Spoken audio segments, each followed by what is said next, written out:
ayan guys, pakuluan muna natin ang kamatis sa sibuyas sa mainit na tubig. Ito yung guys, mamaya na siya. Yan. Tapos lagyan muna natin na sasingin.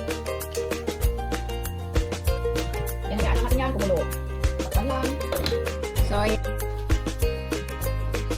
ilalagay na natin yung... Ayan, kumulo na siya guys. So ilalagay na natin itong kulitis.